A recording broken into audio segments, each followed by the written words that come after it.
Hi, welcome to enticing foods. ఈరోజు నేను చూపించబోయే రెసిపీ చికెన్ పులావ్ అలాగే చికెన్ మసాలా గ్రేవీ.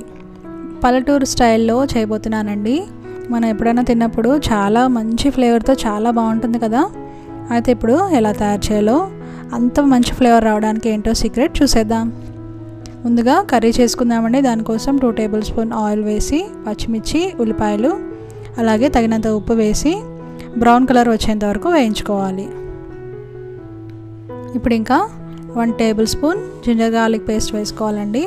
కొద్దిగా అది వేయించుకున్న తర్వాత 1/2 టీ స్పూన్ పసుపు, 1 టేబుల్ స్పూన్ కారం వేసుకోవాలి. బాగా కలిసిపోయిన తర్వాత ఇప్పుడు 1/2 కేజీ చికెన్ అండి, ఇది వేసేసుకొని మొత్తం కారం అంతా పట్టేలాగా కలుపుకున్న తర్వాత మూత పెట్టేసి మీడియం ఫ్లేమ్లో ఉడికించుకోవాలి. ఇది ఉడికేలోపు చికెన్ని మ్యారినేట్ చేసుకుందామండి. దానికోసం 1/2 కేజీ చికెన్లో 1/2 చెక్క నిమ్మకాయ పిండుకోవాలి. 1/2 టీ స్పూన్ పసుపు, 1 టీ స్పూన్ కారం, 1 tablespoon ginger garlic paste, garam masala 1 teaspoon, 1/2 teaspoon ధనియాల పొడి, 1 టీ స్పూన్ బిర్యానీ మసాలా, అలాగే జీలకర్ర పొడి 1/2 టీ స్పూన్. ఇవన్నీ వేసేసి బాగా కలుపుకోవాలండి. ఇది మొత్తం బాగా కలిసిన తర్వాత 2 టేబుల్ స్పూన్ల ఫ్రెష్ పెరుగండి. పులిసింది వేయకండి, టేస్ట్ మొత్తం మారిపోతుంది. ఇది కలుపుకున్న తర్వాత 1 గంట సేపు చికెన్ని మ్యారినేట్ అవ్వనివ్వాలి. ఇప్పుడు కూర చూద్దామండి. 15 మినిట్స్ అయింది. చికెన్లోంచి వాటర్ వచ్చేసి ఆ వాటర్ కూడా ఎగిరిపోయాయండి. ఇప్పుడు ఇంకా ఇందులో కట్ చేసి పెట్టుకుని 1 టమాటాను వేసుకోవాలి. టమాటా కూడా బాగా కలిసిపోయింది కదా. ఇప్పుడు ఇంకా 1 గ్లాస్ వాటర్ పోసుకోవాలండి, మనకి గ్రేవీ లాగా రావాలి కాబట్టి. ఇప్పుడు ఇంకా గరం మసాలా 1 టీ స్పూన్, ధనియాల పొడి 1/2 టీ స్పూన్, జీలకర్ర పొడి 1/2 టీ స్పూన్, అలాగే సాల్ట్ కూడా చూసి తగినంత వేసుకోవాలండి. ఇప్పుడు ఇది ఇంకా లో ఫ్లేమ్లో పెట్టేసి గ్రేవీ చిక్కపడేంత వరకు ఉడికించుకోవాలి. మన పులావ్ స్టార్ట్ చేద్దామండి. దీనికోసం ఆయిల్ 2 టేబుల్ స్పూన్లు, 1 టేబుల్ స్పూన్ నెయ్యి వేసి అందులో ఈ బిర్యానీ మసాలా దినుసులన్నీ వేసుకోవాలండి. కొద్దిగా వేగిన తర్వాత 2 ఉల్లిపాయలు అలాగే 2 పచ్చిమిర్చి కట్ చేసిన వేసుకోవాలి. కొద్దిగా బ్రౌన్ కలర్లో చేంజ్ అయిన తర్వాత ఇప్పుడు ఇంకా 1 tablespoon ginger garlic paste అండి, ఇది వేయించుకున్న తర్వాత కట్ చేసి పెట్టుకున్న పుదీనా, కొత్తిమీర వేసుకోవాలండి. 2 టేబుల్ స్పూన్లు వేసుకుంటే సరిపోతుందన్నమాట. ఇది కొద్దిగా వేగిన తర్వాత మనం మ్యారినేట్ చేసి పెట్టుకున్న చికెన్ వేసుకోవాలండి.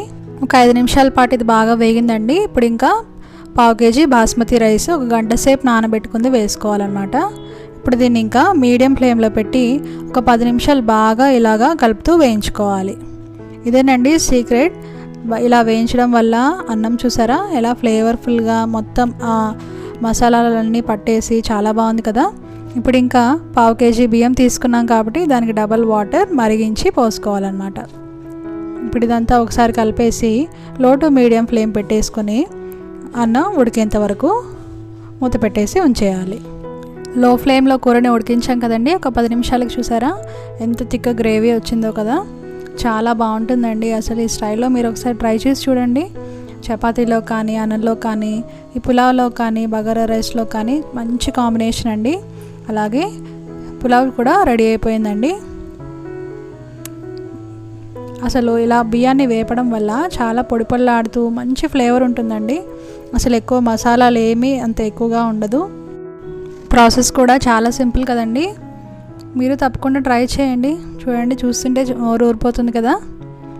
చూడండి, అన్నం కూడా పొడిపొల్లాడుతూ చాలా చక్కగా ఉందండి. అలాగే చూడండి, పులావ్లో ఉన్న చికెన్ ముక్క మనం మ్యారినేట్ చేసాం కాబట్టి చాలా సాఫ్ట్గా ఉంటుందండి. మీరు కూడా తప్పకుండా ట్రై చేయండి ఇదే స్టైల్లో. తప్పకుండా మీ ఇంట్లో వాళ్ళందరికీ నచ్చుతుందండి. ఈ వీడియో కనుక మీకు నచ్చినట్టయితే లైక్ చేయండి, షేర్ చేయండి. మరికొన్ని కొత్త రెసిపీస్ తెలుసుకోవాలనుకుంటే మా ఛానల్ ఎంటైజింగ్ ఫుడ్స్ని సబ్స్క్రైబ్ చేసుకోండి. Thank you for watching.